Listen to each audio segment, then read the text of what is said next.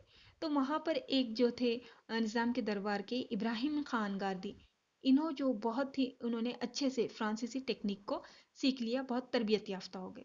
اور ان کی یہ ٹیکنیک کو پہچانا کس نے؟ مراٹھا جو ہے یہ ابراہیم خان گاردی ہے، ان کی جو یہ اتنی اچھی انہوں نے جو قابلیت تھی اس کو مراٹھی سردار تھے سداشیو بھاؤ پیشوا، انہوں نے پہچان لیا۔ اور مراٹھی جو فوج خانہ تھا، سوری، مراٹھوں کی فوج میں جو توپ خانے کا تھا، تو وہاں پر ان کی ناظم اعلیٰ بول کے ان کے تقرر کر دیے، ہیڈ بنا دیے۔ ٹھیک ہے، کس کو؟ ابراہیم خان گاردی کو۔ یہ ایک امپورٹنٹ ہے، آپ کو کمپٹیٹیو ایگزام میں بھی یہ پوچھا جا سکتا ہے۔ اور یہ ابراہیم خان گاردی نے آگے جا کر 1761 میں پانی پت کی تیسری جنگ میں بہت انہوں نے اپنی بہادری اور دلیری سے مقابلہ کیا۔ اور یہ جو چیز تھی، یہ ان کی بہادری کو پہچانا کس نے؟ مہادجی شندے نے۔ ٹھیک ہے، انہوں نے یہ دیکھ لیا کہ اس طرح کی اگر ٹیکنیک ایک انسان نے سیکھا ہے، ابراہیم خان گاردی نے، اور اگر ہماری فوج کا ہر سپاہی اگر یہ سیکھ لے تو ہم بہت زیادہ اچھے سے دشمن کا مقابلہ کر سکتے ہیں اور اس کو شکست دے سکتے ہیں۔ تو مہادجی شندے نے کیا کیے؟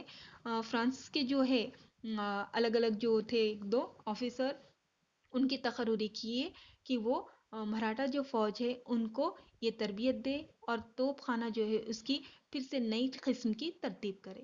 اور اس کی وجہ سے انہوں نے جو یہ کیا، فرانسیسیوں کو اپنے پاس بلا کر ٹریننگ دینے کے لیے رکھا، اس کا نتیجہ یہ ہوا کہ آگے مراٹھوں کو اپنی علاقے میں بالادستی قائم کرنے میں اور ساتھ ہی ساتھ انگریزوں کے اوپر اپنی دھاک بٹھانے میں بہت زیادہ فائدہ حاصل ہوا۔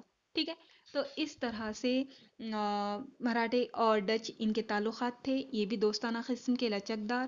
اور فرانسیسیوں کے ساتھ اگر ہم دیکھیں گے تو فرانسیسیوں کے ساتھ بھی ان کے اس میں زیادہ کشیدگی نہیں تھی، بلکہ انہوں نے یہ کیا تھا کہ ان کو گودام قائم کرنے کی اجازت دی ہے۔ نتیجہ فرانسیسیوں نے ان کو ہتھیار وغیرہ فراہم کیے، اس کے بعد صورت حملے میں شیواجی مہاراج نے ان کے گودام کو نقصان نہیں پہنچایا، فرانسیسیوں نے اس کے بدلے میں انہیں بہت زیادہ تحفے تحائف دیے۔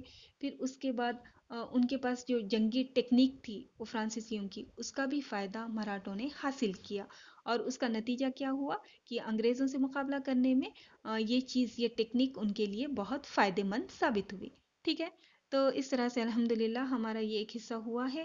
اب آگے کا جو ہے مراٹھوں کے جو انگریز کے ساتھ تعلقات تھے وہ کس قسم کے تھے، اس کے بارے میں ہم انشاءاللہ تعالی مطالعہ کریں گے۔ تو چلیے ٹھیک ہے پھر، السلام علیکم ورحمۃ اللہ وبرکاتہ۔